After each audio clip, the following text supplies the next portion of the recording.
Hey, welcome to the Business Spotlight. I'm Pat Dewar. I have a great show for you today, and I know I say that so often because I feel like I have some great guests, and I do. But today is a personal hero. A few years ago, I was at an event, a networking event, and this man stood up and he said, "Hi, I'm Howard Berg. I'm world's fastest reader," and I almost fainted.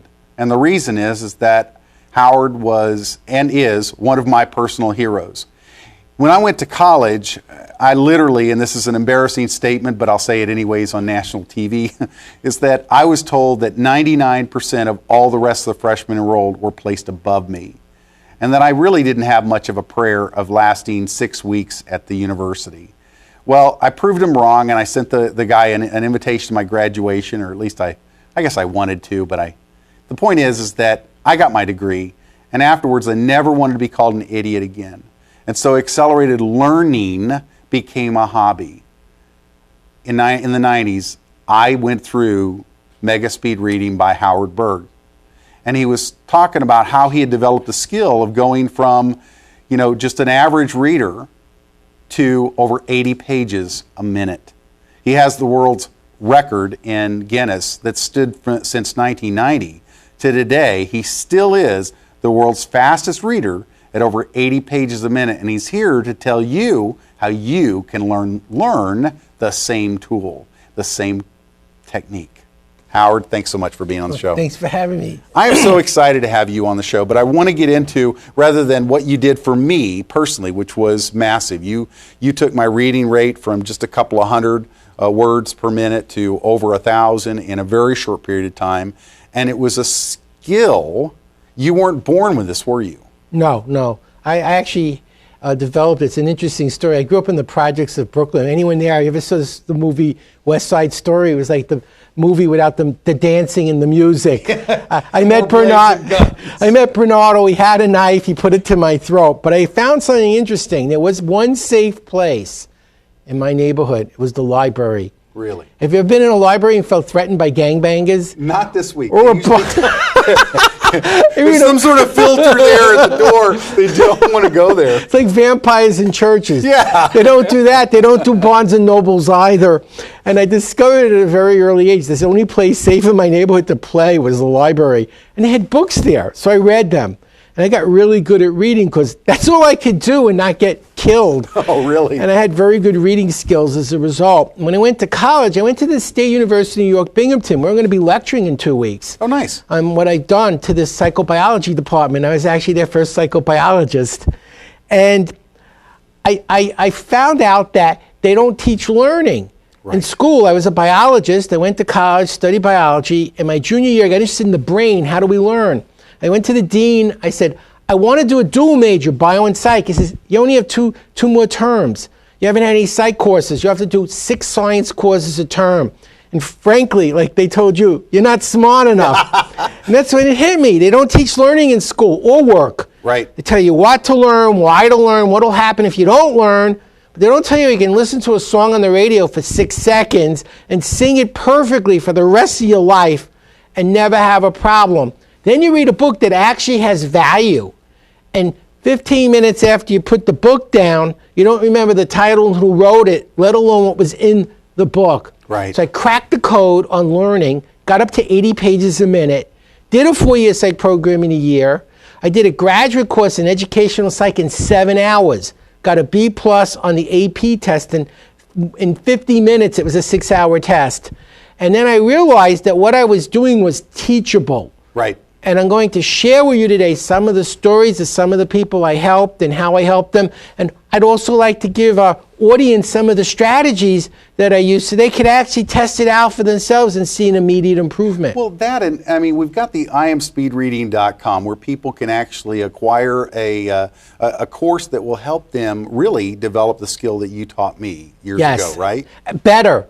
You took the cassette tape version. I did. It was almost like a phonograph. It's like a phonograph record, Yeah. I wore the words off it though. It didn't. I played it until the tape was eaten. Actually, it was from Vic Conant and I are very good friends, and it's Nightingale Conant that did that. I used to lecture with Zig Ziglar, and I got to know Vic and all those people, and they made $65 million selling the cassette program. Now it's on DVD. Nice. And I've also upgraded more skills. I found out people don't want to read faster. They want to learn smarter. They want to learn more. And quicker. That was the thing when I was in college. I spent hours and hours in the first few years. I spent so much time reading, learning what I thought was learning.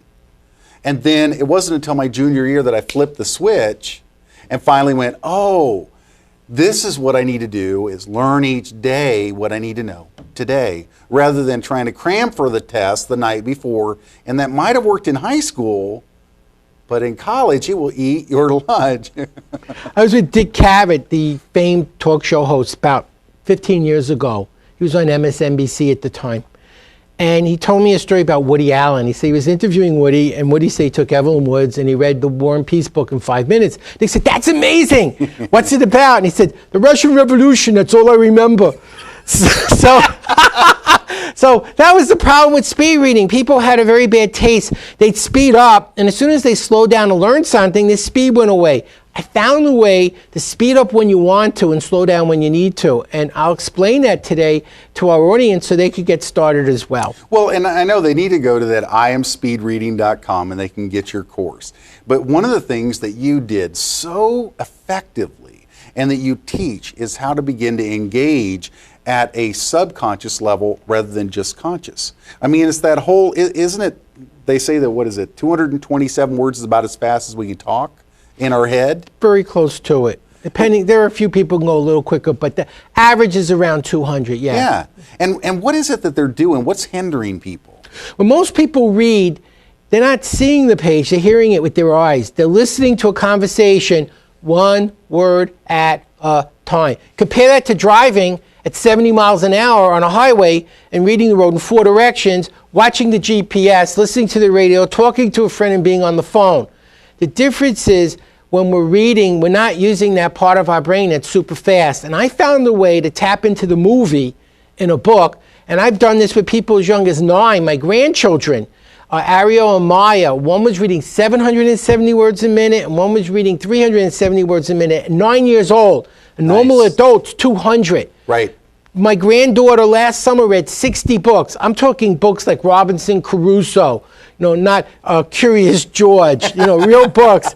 And that's what parents are looking for. They want their kids to be engaged with reading, and most kids today hate to read because it's too slow. They're used to watching television and movies, and we found the cure to the problem.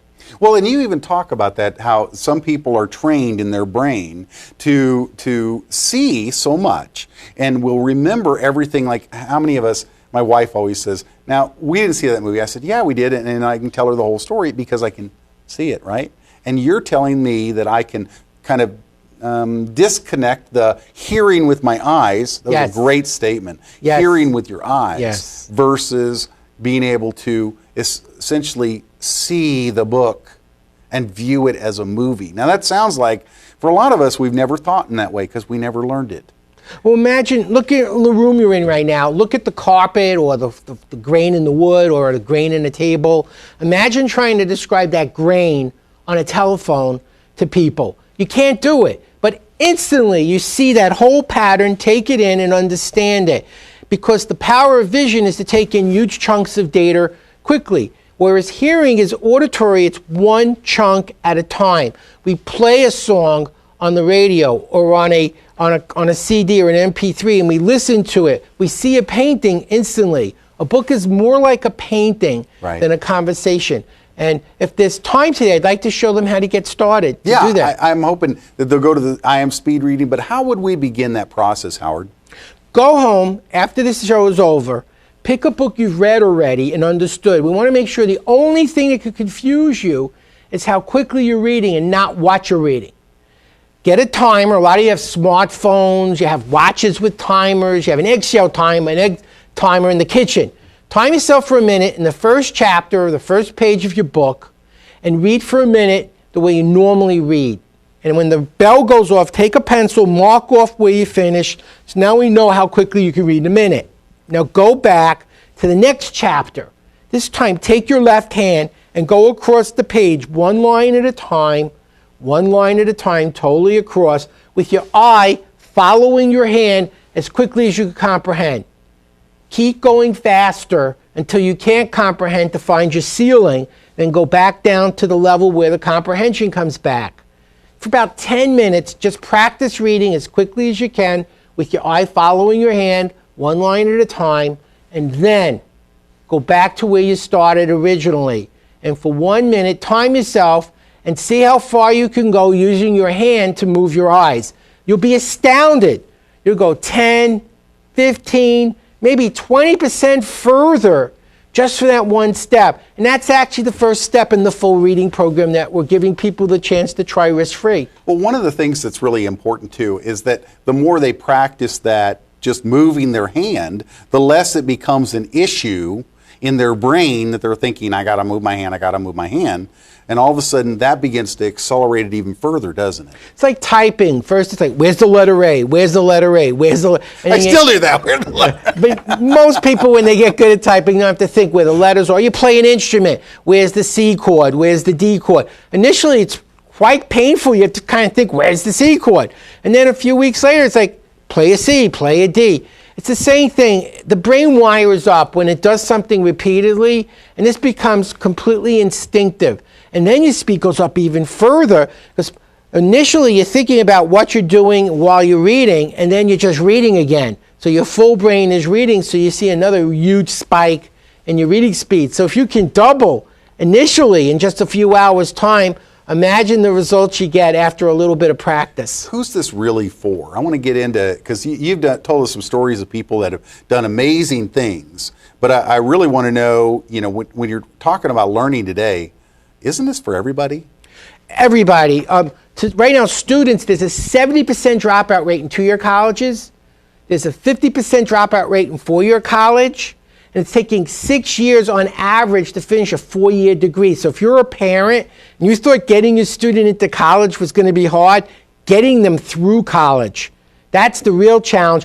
And it's going to cost you 50 to 100% more in tuition fees because they can't read, write, and count fast enough. So students are a big piece of the market. And parents who don't want their kids living with them till they're 40 also are a very important part. Then there's the professional. Yeah. Information doubles every 6 months. There's more printed in 1 week in the New York Times than a person in the 18th century learned in their whole lifetime. But now the entire economy is based on using information. So reading fast is no longer a luxury. It's a necessity. So professionals trying to be more productive, make fewer mistakes, have more time to do the things they love and times for their family and still make a living.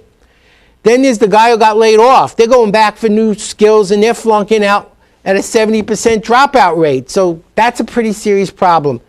Finally, you got seniors who want to stay mentally fit as they get older. And there were two studies, the Baltimore and Seattle longitudinal studies on aging, that said that people in their 80s who read showed a lower onset of dementia and Alzheimer's. It didn't cure it, but it slowed it down enough so the quality of life remained for a much longer period. And in some cases, they wouldn't get it till they were so old, they were already dead, so it never really affected their lives. So everyone should be looking at this as a possible tool they could be using to improve their lives or the life of someone they love. And the beauty is you buy it for yourself to make more money and your kid does better in school. Well, the other thing though is that I've seen that your technique of beginning to engage your hand is something that whether you're a below 30 millennial type or the Gen Xer, okay, who's the right now kind of mid-level manager and beginning to be in leadership, or the boomer, that our brain begins to change its wiring, it seems, the younger that we go. It's more ADHD oriented. And I'm wondering if those kids aren't just saying, I can learn more, and you're almost hamstringing me by making me listen to what I should be viewing. You're so right. So many of the students I talk to are so used to television and movies, and then they listen to a book at 200 words a minute. It's like, it's painful. Right. For them. Let me tell you a few of the kids I've helped. Sure. I owned a school. I had a homeschool high school. Stephen graduated University of Texas Arlington at 16 with a 4.0, perfect 4.0 grade point average, degree in economics. And the funny story is he finished at 15. His mother said, you can't go to graduate school till you're old enough to drive. And in Texas, it's 16. So she made him go to an extra year of college. And he did a math major in 1 year. Then he went to Oklahoma University at 18, took a year off, lazy boy, right? Really? And he graduated at 19 with a master's in math with a 3.97. He was crushed. He never got a B before. He got all A's and 1 B. He didn't know what to tell his mom. He got 1 B. Then there was Brad. Brad finished 4-year college in 6 months, went to Korea, learned Chinese in 3 weeks, became a missionary. Now he teaches my classes in third world countries to help bring up the literacy rate. Micah passed the bar exam in California at 19. His 15-year-old sister is a first-year law student. His 17-year-old brother is a second-year law student. And his 22-year-old brother is an attorney and a flight instructor. What do they have in common? They all are using the program. Now, these kids weren't like gifted and exceptional, whatever. They just learned your skill, didn't they? They were intelligent, and he gave them a tool that leveraged the intelligence. Right. A good example is Justin. He was a C student. He could barely do anything when we met him. He was just an average student. He graduated high school at 15. He got his 2-year degree at 17, his bachelor's at 19, his master's at 21 in English, and became a sitting professor at 22, C student.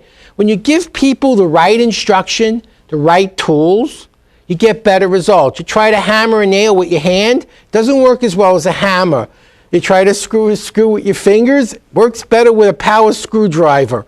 You teach people how to learn and use information faster. It makes sense. They're going to learn information faster than using the old-fashioned way. And they're going to learn more than just reading fast. They're learning the whole complete learning system, aren't they? And especially if I sit there and I think, if you're out of college, you think, and some people make about this much of a mistake and start thinking, well, I don't need to read as much anymore. I'm out of college. And we all kind of go, wrong. You're going to read more than you ever thought you would. But now your income is directly related to your education.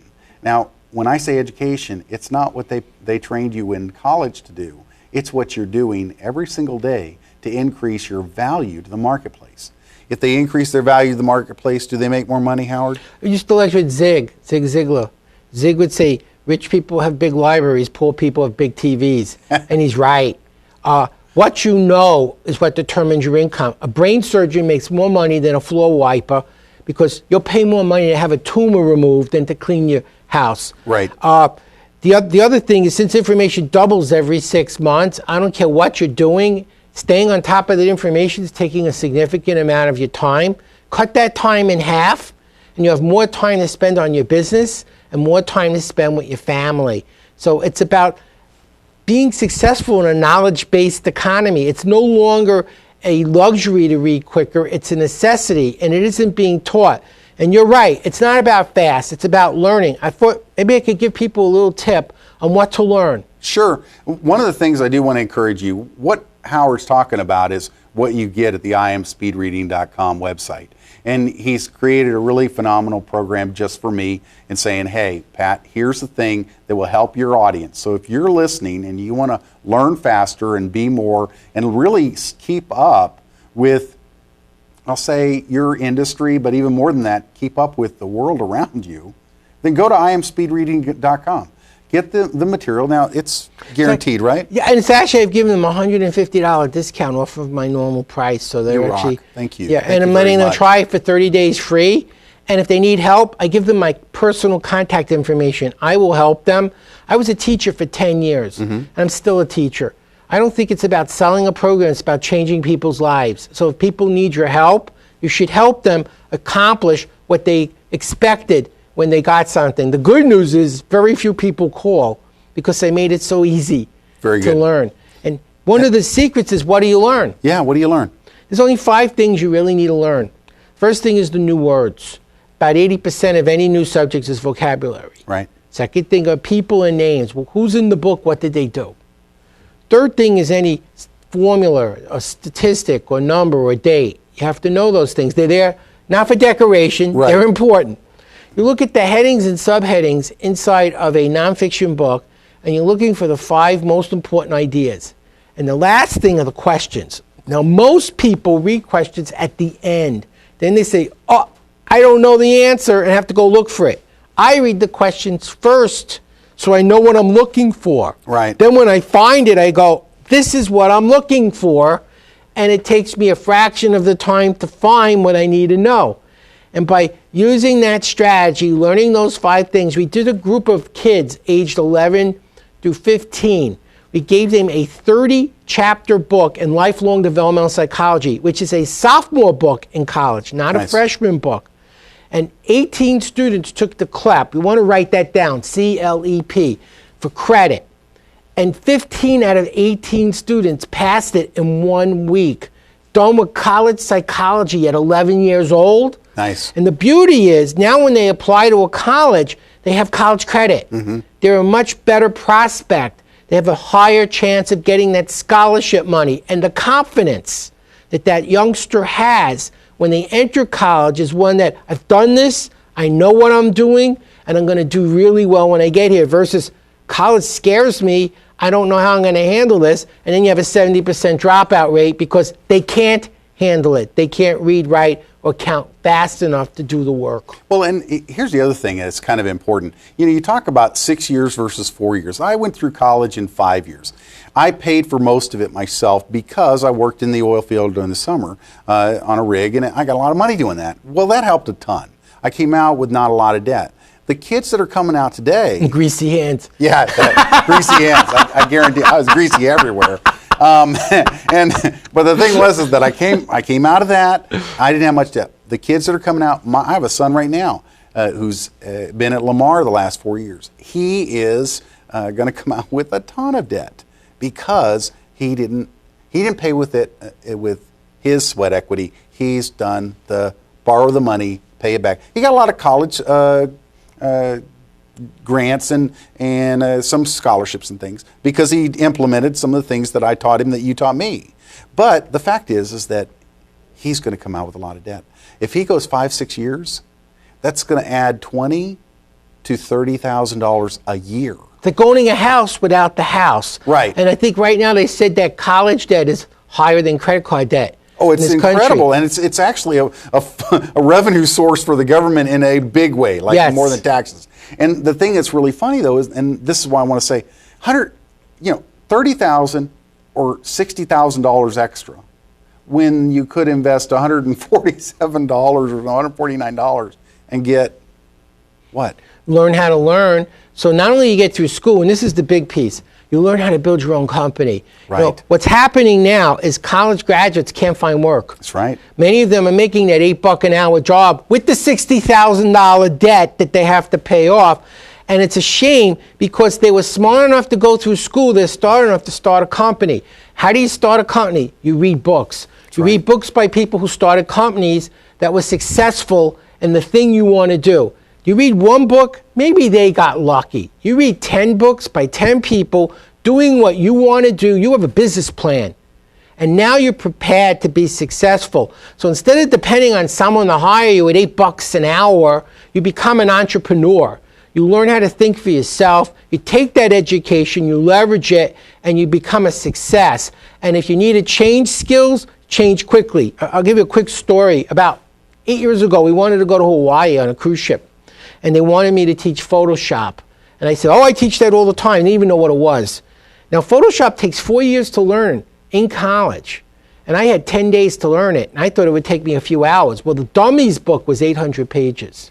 So I bought 10 books. I read it in 3 hours. I read fast.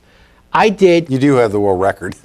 I did 4 days of workshops on Photoshop to photographers and videographers who knew it already. And they wanted to know how many years it took to learn at the level I was at. And I said, oh, it takes a long time. I was going to say, I learned last week.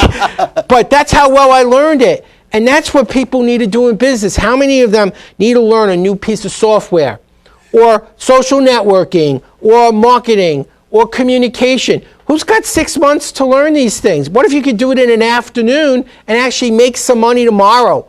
That's what it's about. When they go to IM Speed Reading, what are they going to get, Howard? It's 2 DVDs and an activity CD. It takes 4 hours. We guarantee it'll at least double their reading speed or their money back. In fact, we did a double-blind study with a scientific research company, took 100 people, gave them nothing but the program, and the average person doubled to quadrupled in 4 hours' time. Most double. Many did better, but most doubled. So we guarantee that. I give them my contact information. You have a question, you're not getting customer service, you're getting me, the fastest reader in the world. I will make sure you learn it, because my goal isn't to sell programs, it's to help make a better world. Right. And when people learn faster and understand more, they make fewer mistakes, they have more choices, the kids can do things they could never do before. Seniors stay mentally fit. People have time to spend with their families. That's what this is about. It's about taking something that helped me and helped over 1 million other people become more successful and get it into the hands of our audience to help them become more successful as well. And they just go to iamspeedreading.com, Yes. fill out the form, they'll get the material in, 4 or 5 days, something like that, in the U.S. And they can try it risk-free for 30 days. So for any reason they're not happy, send it back. But nobody sends it back because it works. It's fun. I was on Comedy Central 9 times. I was Jon Stewart's first guest on television, because I understand that learning works better when you're having fun than when you're bored and saying, someone help me, when is this going to be over? Right. I make sure that they enjoy it so much they want more. Right. And I know that there's so much of the stuff that they can they'll go through it, they'll be able to implement right away, and you're going to change their world, aren't you? Teach them how to read faster, what to look for, how to find it, how to remember it, how to recall it, even figure out what the questions are going to be on tests and at business meetings before you even crack the book. So that problem is, what am I looking for? You know exactly where it is, what you're looking for, when you found it, and how to make sure you don't have to read it 50 times to remember it. Very important. I tell you, for a lot of people, you will change their world. I know you did mine. And that's one of the things that I have to tell you folks, is that Howard really did change my world. When I started using and implementing his materials, I went from being somebody that was just trying to keep up to someone that became a national presence in his industry, because I was able to not only just keep up, but excel, and then transfer that information, teach it to others in a way that it put me on a national stage. I also was able to work with Zig Ziglar. It was one of the honors of my life. And then on to other people that literally you're just taking the information that you've learned, teaching them, and that's what this is about. Go to iamspeedreading.com, and I'll tell you, if you want to keep up, you want to get this material, go to iamspeedreading.com, get his stuff, get Howard's materials. It will change your world. The Business Spotlight is really about helping business owners like Howard help people like you get where you want to go. I'm so thankful you've been here tonight. I look forward to next week when we'll see more of the Business Spotlight. See you then.